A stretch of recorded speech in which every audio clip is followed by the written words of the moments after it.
from Been There Got Out, and I am excited to have our friend and colleague and guru and what else?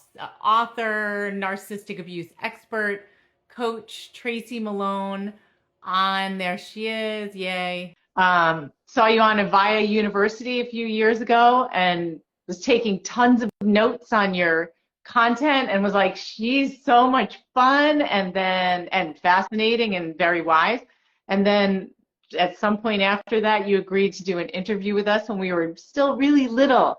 And I remember I was like, you're our guru. Oh my gosh. Like, I can't believe I got to meet you. My daughter came on the Zoom and was like, oh, you get to talk to Tracy Malone. And since then, I think we've become friends. And I want to remind you, so our book just came out and you are the first person up here.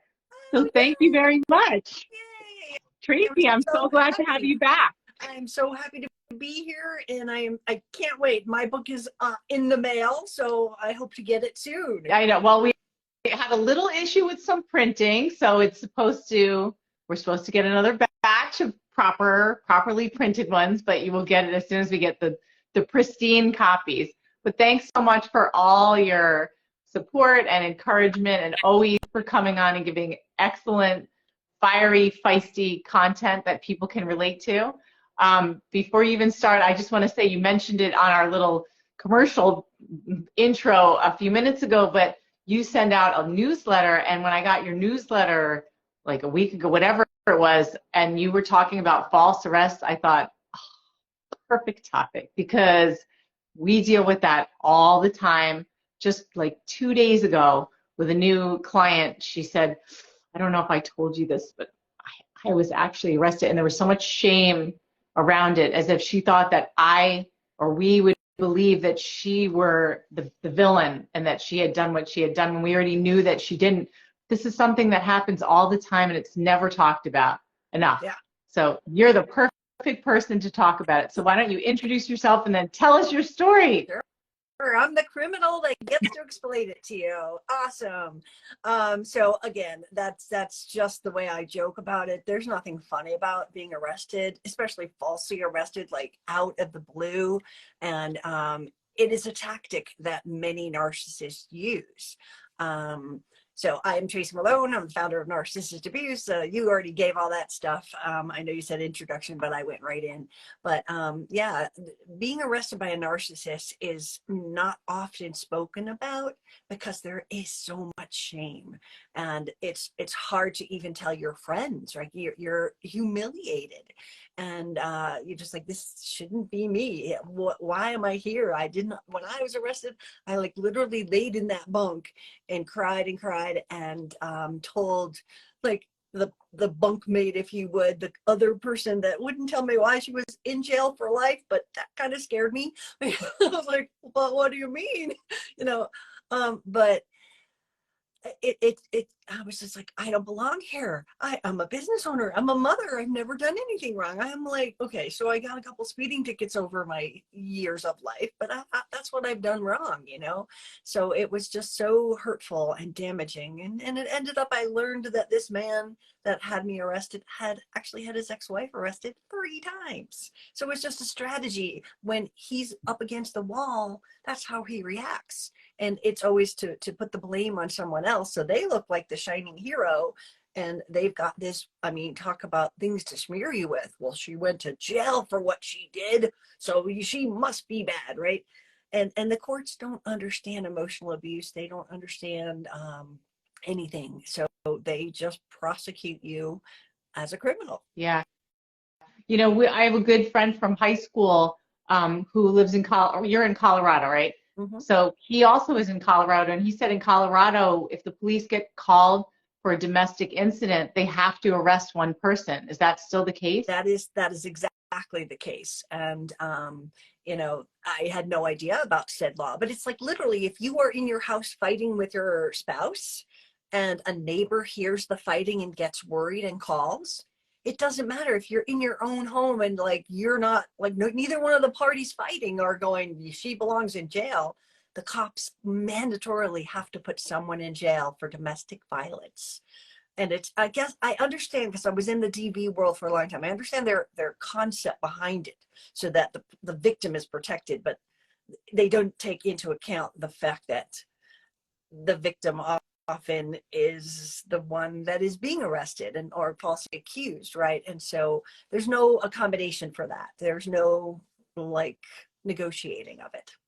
Right. And we know that often a narcissist or one of these toxic personalities is a manipulative con artist, pathological liar who's been doing it since adolescence, probably. So they're really, really good. And when the police are called to a house and have to make a fairly quick decision, how are they supposed to make a determination who's telling the truth and who's not? Exactly. And for me, I wasn't even in the same house of where I had just been with this person. They came to my house late at night, and it was just a horrifying experience. Should I tell them what happened to lead Yeah, me I was going to say, are you okay to talk about it? You know what?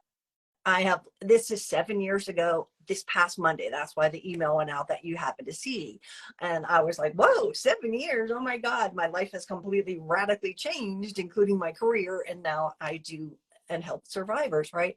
But so I consider it the worst day of my life, but the best day of my life, because I didn't know that I had been a lifetime survivor of narcissistic abuse. It wasn't just this dumbass. It was beyond that. It was my ex-husband. Even though I had the most tortured divorce in our town's history, no one ever said the word. No one ever pointed me to, hey, look that up, and then to realize it was my family. So I came from that. It was normalized, and now I could break the cycle. So I'd been dating this man for about 2.5 years, and found that he was cheating. And it was December when I found he was cheating.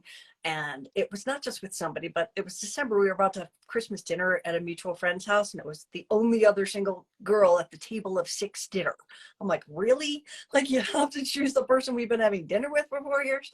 And so that was weird. But I just said, get away. Don't want you. He kept coming. I didn't know what hoovering was. He probably came to my house 10 times, like just leaving notes on my car, banging on my door. My son would let him in, go away. My mom doesn't want to talk to you, right? So I didn't know what hoovering was, but he was trying to explain why he slept with the only other girl at Christmas dinner. And I was like, go away. And when I'm ready, I'll come. And so it had only been like 2 weeks before was his last attempt. And I was in a sermon in church on forgiveness, and it was a really, really good one. It was a mass shooter's mother who was forgiven by all of the Amish people when her son had killed everybody. So it was really, you just like went, oh my God, and the Amish people forgave you, and you had all this forgiveness on your heart. And so I said, you know what, I don't want to hold this anymore. I don't want him back. I just don't want to hold the anger and everything I just learned in church. So I drove by, and he wasn't home, but his son was there, the one I had watched for 2.5 years and was like his pickup person at school and all this stuff. And I was like, oh my God. So I'm talking to this kid, and he's like, Daddy, you'll be home soon. He was a teenager. So we're chatting, and he told me he had just tried to kill himself that month twice by drinking bleach. He told me all this stuff. So I'm talking with the son, and then Dad gets home, and we're just like in the entry of the house with the son, and he orders me into the garage, and he just starts yelling at me and calling me crazy. I'm like, why am I crazy? Like, I hadn't heard the whole narcissist crazy thing, and I'm just like confused by it. But he's attacking me, and I'm almost crying. I was crying. I was like, why are you yelling at me? Like, you were just at my house. Like, what, you're crazy. And I was like, whoa. It was shocking. I never imagined that he would call the police. But the whole thing lasted about 6 minutes. And then I'm at my car, and I'm about to get in, and he points to his car, which is now on the road because I blocked his driveway. And there's another girl in the car. And I'm like, wait a second. I know that girl. We've been fighting over her for 2 years, but you said you never met her, and there she is in your car. And I said, well, if she's coming to our mutual friend's party next week, let me meet her. So I got tears to my eyes. I walk towards the car, and I'm like, hi.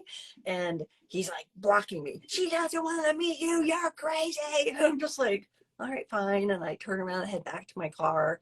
And he said, I'm calling the police. And I'm like, for what? And then I get in my car, and I back out and floor it. Now, it's a cul-de-sac. There's 3 houses. I probably hit 20 miles an hour. It just sounded scary. And then at the stop sign, right? And he called, and they said it was, first of all, domestic violence.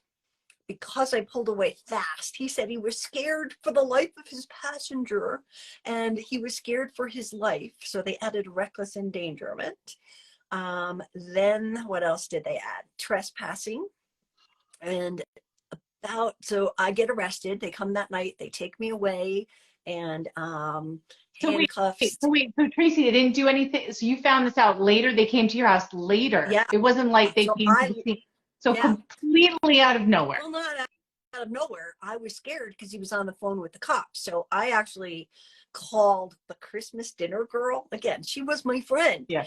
And her and I had already talked how he'd just given her HPV, and like we were talking about what an asshole he was, sorry, what how bad he was, right? And so it was natural for me to call her. She was a mediator. I'm like, what do I do? What do I do? You know, and she's like, well, call the police and find out what he's charging you with or whatever. So I got off with her and I called my police department. I was in his town, which is one over. And they said, well, let us connect you. And so they connected me to talk to the officer, and the officer took my statement and said, okay, well, we'll be in touch. That was it. And I was like, okay, I figured it was trespassing, but I left. What charge could there be? I didn't know about the domestic violence law yet. And so I just went home. I was on the phone with a friend. I was like shaking and scared. And the knock comes on the door, and there's a cop from his town and one from mine. And I was in sweatpants and kind of casual at the end of the day.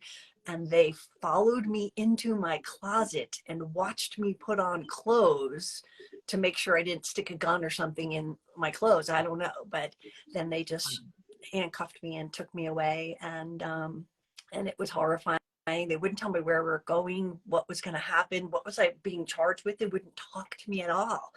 They didn't tell you what you were being arrested for? Not They until just... I got there. Again, it was reading the rights. I don't even know if they did it here or they did it. I don't remember if they did it. And Tracy, what about you? You have a son, right? Was he home? No, he was in college. Okay.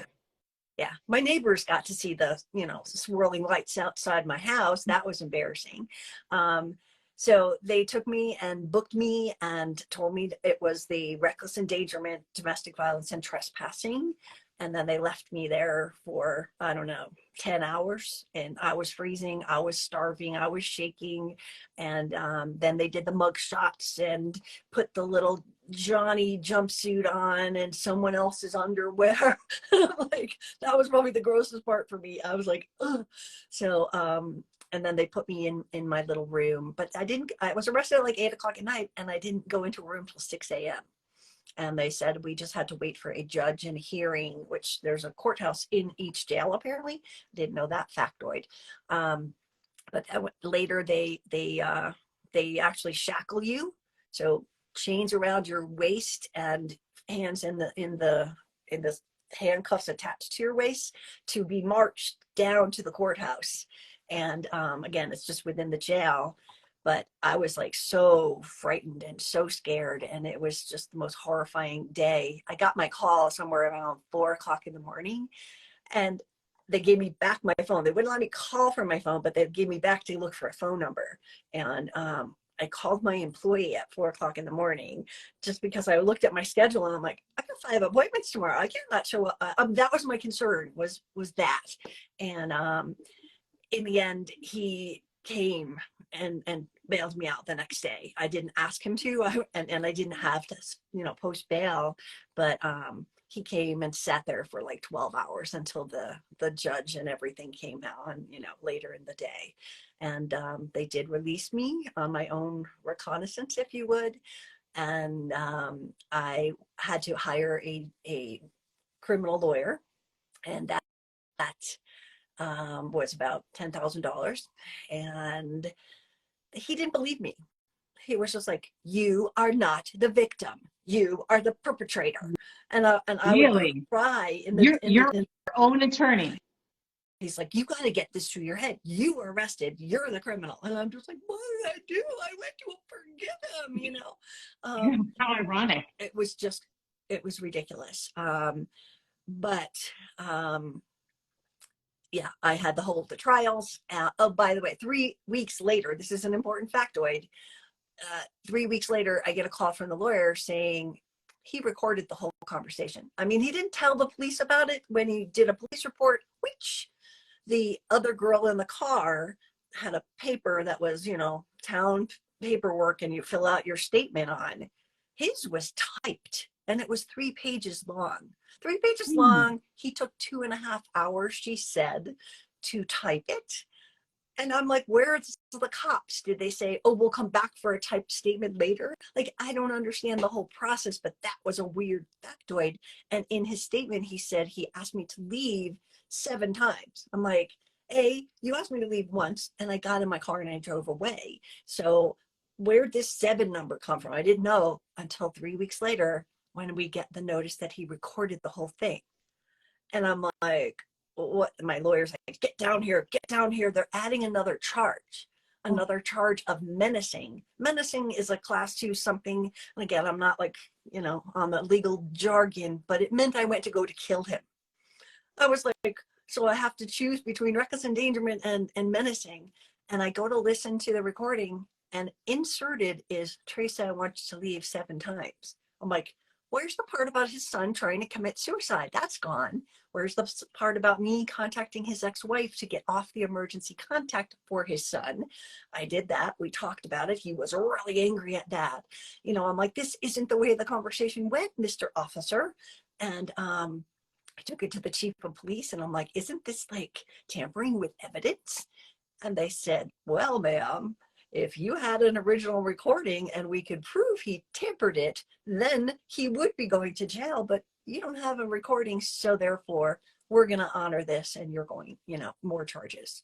So that was like a shocker. And I was advised, I first took it to the recording to my church people and my music minister, who happened to have been my old next door neighbor in my marriage house. And I'm like, do you have like software that tells you like if anything's been cut? And he and the music team kindly looked at it and said, yep, here's the cuts. At this second, it's clear. And I took that back to the police, and they said, yeah, no. Then I went to the 2 colleges in Boulder and Denver and had their audio department. The church people said, you know, we don't have clout with the police, but get it done professionally by these 2 universities. And both professors said they would review it and have their kids review it. And they gave us a report that gave us exactly what the church people said. So back to the chief of police, and he's like, well, ma'am, you paid them, so we'll go ask him if he edited it. And I'm like, first of all, I didn't pay them. They did it volunteer. It's a student thing. The teachers, you know, monitored it, but I didn't pay anybody. I'm like, well, we'll ask him. And they called me back, and we said, yeah, we sent an officer to his house, and he didn't edit it. So we've added this charge. So now I've got all these charges, and we did have to plea to one of the 2, or for $30,000, I could fight it. I didn't have that after my divorce, so I had to plea to one of them. So I have a record with domestic violence, as well as reckless endangerment was the one we took. And so I have that. Again, I could get it expunged for $30,000, but I don't have that, and I don't care, because now I've come out and I'm like, there's no shame for me. This, as I learned, and I used to, at that time, shortly after that, I started support groups for myself in person, and I had sometimes 30 people in a room. At least 5 of us were arrested, men, women, you know, just all of us were just like comparing stories. And I'm like, I'm not alone here. And I didn't do anything wrong. This is his tactic. Talk to his ex-wife. She's like, oh yeah, he does this all the time. And, you know, crazy stuff. But I had to learn to let go of the shame, because I couldn't even leave my house for like I could have left my house, but I was scared because the judge said, if you are in a movie theater and he's in the movie theater and you walk in and he calls us, you're going back to jail and you're not getting out. So I was like, I'm not going anywhere. I started like ordering my food. I was petrified to even leave my house. So, it's a pretty serious thing and it really disrupts people's lives because they either have to defend themselves, which is what I couldn't do financially, and maybe be able to get off, but it is a false allegation. It is completely made up. And because he called, he has all the clout. Like, you're the predator, he's the victim, and they don't want to hear about what happened leading to that. He also put like all these false statements that said he hadn't seen me in a year. He's like, she's just a stalker. I broke up with her a year ago. And I come in with like, here's texts from here and like just a few months before it. And, babysitting schedules for a month before it. Right? And I'm like, this is a lie. Doesn't that matter? And they just didn't care. So Unbelievable. I mean, and the parts too, especially about having the evidence showing that these recordings have been tampered with. I can't, I mean, I can now because we live in the world of injustice, especially with the clients that we deal with. But you think, what does it take? What does it take for the truth to come out sometimes? And also, as my penalty, besides losing that money that I had to pay for the lawyer, I had to do 70 hours of community service, which is every weekend for like 4 or 5 months. You don't have a weekend, you don't have a life, you can't go food shopping. And then I had to be on probation for about 18 months, which meant $50 a month. I would go in, pay them $50, and somebody would watch me pee in a cup. And then I would leave. And I was just like, okay. And then I had to take a domestic violence class, required. Like, if you even miss one, then this crazy woman who should not have been doing this job would penalize you and say, you're starting again. You can't miss one. And can't be sick, can't anything. You have to come there sick if that's his case, right? So I had to get permission. My son was in college and I had just, since the divorce, gotten him through college alone. And my father and my brother, like a year before when we were there for Parents Weekend, we booked the dinner for graduation night, because it's a crazy city of DC. And we booked the hotel a year in advance, and I wasn't allowed to leave the state. So that was probably the hardest part. I had to learn like how to, we had to contact the judge. We had to get permission to leave the state. I mean, those are the consequences, how it affected my life. If I get pulled over for a speeding ticket now, the first thing the cops notice is, oh, she's been arrested for domestic violence. And they're judgy. I've been pulled over once. I wasn't even pulled over. I was dropping a friend at a bus station, and you're in the bus station. It was late at 10 o'clock at night. There's no buses. There's no cars on the road. But a cop saw me just dropping her off and getting her. But I was in the bus thing. They didn't do anything about it, but they could see my whole record, and they had an attitude, and they were not liking me. And I'm like, well, this is going to follow me for the rest of my life. And so, I did a lot of work on the shame of it and letting go of that and realizing that, this happened to me. I didn't go rob a bank. I didn't do anything. And, it just became something I had to live with. And it was so much easier. And Brene Brown always plays in my ear, when you shine the light on shame, it has no power on you.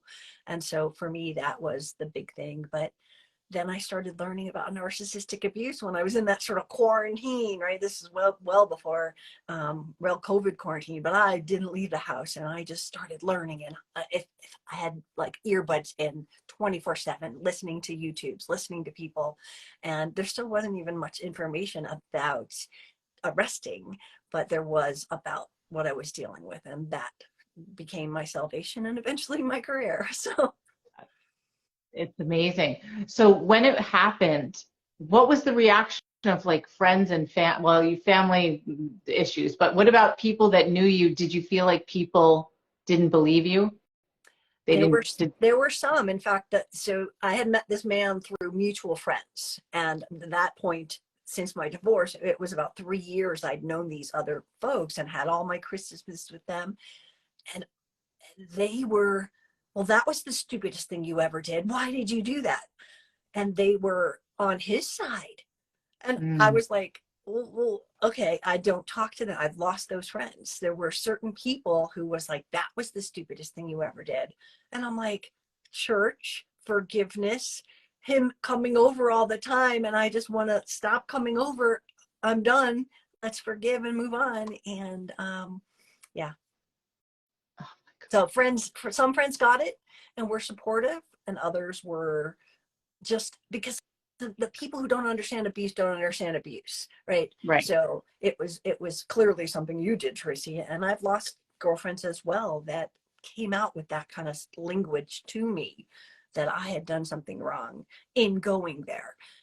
I get that I shouldn't have now, but at the time, when you've been with someone for 2.5 years, you can't even fathom that they could do something this horrific. So how We even do know? all the time. Yeah. Like, why would somebody behave like that? Yes. So how long do you think it took for you to start coming back to yourself? A lot. Because that terror of being like, I hear things like that with smear campaigns where someone's being smeared by their ex, they're trying to destroy their reputation, and they get afraid to ever leave the house. Yeah. So the Yeah. same thing. It was. But what got you It was a to come out again? time. It was a really, really long time, and yeah, I don't know the pinnacle point of it not, feeling safe, but it was about finding the safe pockets to be with those friends who were safe, and let go of the people that I had been spending 3 years with since my divorce, and just go, why don't they like me? I mean, what did I do wrong? All of those kind of dialogues. And I worked with some therapists. The first one I had been with knew nothing about narcissists, and I'd been with him through my divorce, and he even came to dinner with this jerk, and then afterwards was like, yeah, he didn't know nothing about it, so he wasn't very helpful. So I ended up getting into a narcissist abuse lady, and that really helped a lot. But it's if you don't do the work to let go of the shame, it's if you're trying to hide it, it will follow you. It will always be part of it, right? But if you come out, and this is hard for people, and that's why coming to my group, when people came, they could say, I'm not alone. I was arrested too, right? And that support and that validation really helped me let go of the shame and the guilt, and be able to understand it wasn't me. So, yeah. Do you find that people come to you and they speak a certain way, and I know a lot of times we notice that people who have been traumatized talk really, really fast, and they say that it's because when we've asked, I mean, we already guessed it, but because they feel like they're not going to be believed, and so they want to get more details out. Do you notice that? Oh yeah, it's hypervigilance. It's just this elevated, cortisol levels in your body, and you're just like, you just, yeah, it's crazy how it affects your body. And I was in full-blown PTSD, probably under treatment for a year or two, anxiety treatment that I never had to have before. And so those were really helpful. One thing that did help, and for those of you who have listening to the beginning of this and heard the whole, his car was on the road, there was that other girl, number 3, I called her, door number 3. Now, when it all got defined and I was arrested and had the hearing and got all the punishments and whatnot, it was about 3 or 4 weeks after the whole event happened. And there were restraining orders on me and him, me and his son, me and this other girl in the car. But she called me up from Australia and said, she broke the restraining order. She broke the restraining order. And I'm like, I can't talk to you. I don't get a restraining order. And he had just broken up with her. And so she's like, what happened that day? I need to know. And I'm like, I can't talk to you. There's a restraining order. She went to the Boulder County DA's office from Australia. Like, she contacted them and said, I don't want this restraining order on her. She's no danger to me. Nothing happened. Her statement said, we pulled up Tracy was in the house with his son. They came into the garage. They talked for 6 minutes. He pointed to me. She came over. She left. That's what really happened. His lies and all this other stuff was crazy. But she got it lifted. So I get notification that the restraining order has been lifted, and we started talking, and we would Zoom and we would talk for hours. And it turned out that she was not the new girlfriend. She'd been dating him for 2 of my 2.5 years. Not to mention, the Christmas girl. She was there for 6 months. And so her and I became like best friend sisters. And the first year, that summer, she came to my house and stayed here for 3 months. And we compared notes. And I'm like, when the heck did you see him? Because I was either with him or he was on a business trip or he was with his kids. Well, it turned out we compared schedules. We actually sat down because she was only here during certain blocks. Every time she was here, I was watching his son. And he was sending me pictures of, here I am in Chicago. Here's some scenery I got off of Google Images, and I wish you were here. And here's the food. You would love it. Look, your favorite kind of store. And you take a picture off the internet of something I would like. And he was down the street in a hotel with this woman. And she had no idea. She had no sense either. Nope. So we ended up the second year, 3 months together. And the third year, we went to Italy on our bucket list trip together. So there's a silver lining.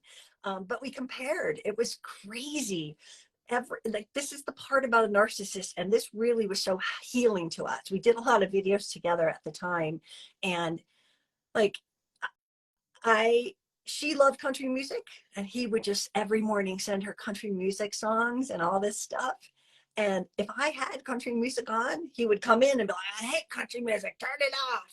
And I was like, but that's so weird. Like, it was almost like he really molded himself to each one. Like, he could pretend it with her, but if I had it on, he wouldn't like it. So it was just the way he was. And it's like they compartmentalized. Yeah, the same narc during the same time with completely different masks, if you would, right? Yeah. It was like for him, and we all had a purpose. Like, that was something we were able to determine supply wise, right? So I'm the babysitter because he'd just get his schedule and say, I'm going to be away Wednesday, Thursday, Friday, or I'll be away this week. Can you watch the kids? And I was the babysitter. And I was also, at that time, I had just been in a marketing business and I made websites. And first thing he says is, because of his terrible divorce and all the money she stole, that he took $10,000 from 3 different people to make them a website, but he was too distraught to make them. Who made them free freaking websites? Me.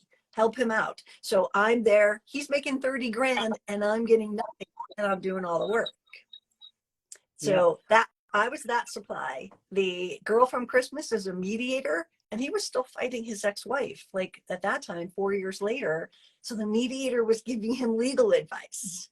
And the third one, the Australian girl, was a nutritionist. Door number 3. Door number 3. And she was a massage therapist. He bought a massage table for his house so she could massage him twice a day when she was there. And she was also a nutritionist who made nutritional plans for the whole family. So we all had a supply and a reason. He needed a lawyer. He got a mediator. That's all he could swagger in.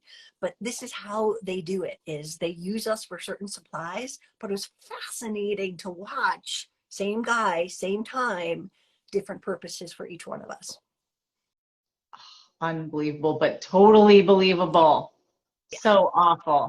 Yeah. Tracy, do you still feel like things, trigger you with this, where something will get you upset, or do you feel like you've managed to really kind of bury it and calm down and it doesn't bother you anymore? It's not so much burying, it's process it, right? I processed it. I have healed the wounds from it. That's why I can talk like this. This is like I'm a hawk looking down at it, not deer in the headlights, right? Yeah. When people come to me, I know that it helps them to know that I've been through it. And I'm not going to judge them. And I have some good strategies to move on, to let go of the guilt, the shame, and stuff like that. So, in me coming out, if you would, it's helped so many people. And I've gotten calls like, I don't know how even people get my phone number, but like my cell phone will read, I'm calling from Ireland, and my 50 year marriage, my husband, I'm 70, just had me put in jail. Yep. I had one client that was in my support group who was in her 60s, 70s, I would say. She was arrested 7 times by him, and on the 6th time I was like coming to the jail on Zoom kind of a thing. They have a visitation by Zoom. Really? So yeah. So again, it's helped people for me to be vulnerable and just go, this happened to me. It's not me, and it's not defining me. And I think that's what people need to understand. This happened to you, just like the abuse happened to you. So, getting help and getting past the guilt, the shame, that horrible fear that am I safe? And, I can knock on wood and be thankful that I have only seen this mofo once. And it was while the restraining order was still on. And he started playing chicken with me on the highway. And it's a 2-lane highway. And I was just like, I go really slow. You go ahead, get out of my way. And he would pull in front of me and slow down. And I was just like, I called my lawyer, and he's like, well, if he's now in front of you and he takes a picture of you behind him, especially because he's just slowed down, you can go to jail, Tracy. So I did not, because I'm talking to the lawyer, I should have taken pictures and videos of him doing this. That's what I would tell people to do, is make sure that, you're not intimidated if they come near you again, that they can't accuse you of stalking them, because you've got film of him cutting you off, and then I'm like pulling over trying to get off, and he would stop. And it was just a game. Had I gotten that on video, we might have done something with it. But learning to let go of it was a lot safer for me. All right. So I'm not sure. I told you need to keep time for me. Yes. But I don't know if I have time to ask you one other question, and it's from something that I saw you do a video about before I met you.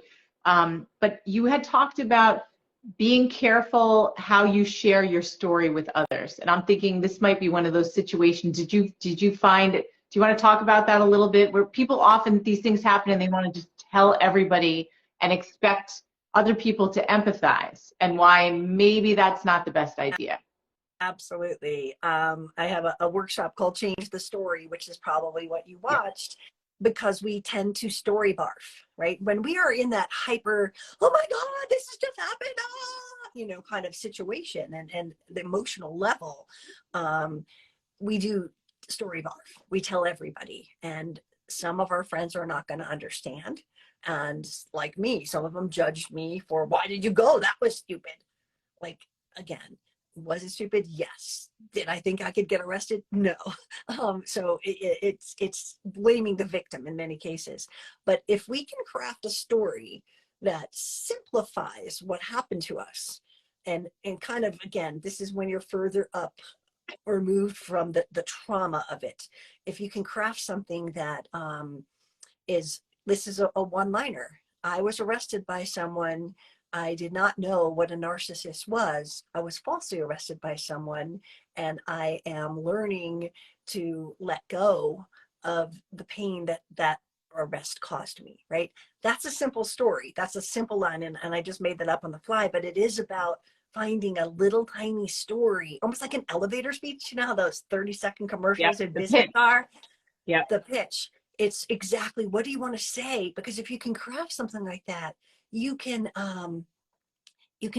build something that feels safe. Because if you open up the door to telling the whole story, when the person we haven't determined will get it or not judge you or that sort of thing, if you can have this and figure out if they're safe or not, you're going to be less triggered.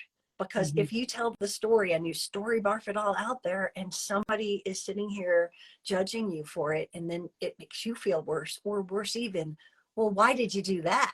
That was dumb. And now you're being victim blamed again. So by just knowing a safety story, and in my book, I have come up with 3 stories for the divorce and stuff. It's the same thing with this. If it's a really close friend, they get a little bit more information. right? If it's someone like a neighbor or, you know, people who saw my police car and me being carted away, you have to come up with something that you're not sharing too much, because that makes you more vulnerable to those dumbass questions of people sitting there and going, you didn't know that, it's your fault, didn't you know better? You know, all of those judgment things. So by having something crafted in your head, and even like the lower people, I call lower people, meaning the less important friends, the church friends, the co-workers, the neighbors, they get a very small little sentence, but you're basically creating something that doesn't let them have open-ended questions. You know what? I'd rather not talk about that at now, but this is my short little elevator speech. But you know what? Maybe some other time we can talk about it. Well, how's your dog? Can you just change the subject? Yeah. Oh, so helpful. Yeah. So Tracy, I know we're getting low on time. I always love talking to you here and privately, but how can people find you? And do you have a copy of your book to hold up I just in case anyone wants to get, I mean, I have mine, The but first year narcissist, you can't make this shit up. I actually have a button that I probably hold up 10 times a day. You can't make this up. we And hear people say that all the time. That's why it's such an excellent every title. day, Yeah. and then I'm like, is it because you know I wrote the book? They're like, no, I've been saying that to my friends for years. Yep. So it is there. It's unbelievable the things that happen. So people can find me on, of course, on Instagram. You can find me there, and that's got my Linktree link, which has links to my website called Narcissist Abuse Support, and my YouTube channel, my podcast, and everything that I do is out there. And we've got just so many resources on the website for everything related to NARC. And including the support groups where people who have gone through something like this can get some support and validation and understanding and empathy. Absolutely.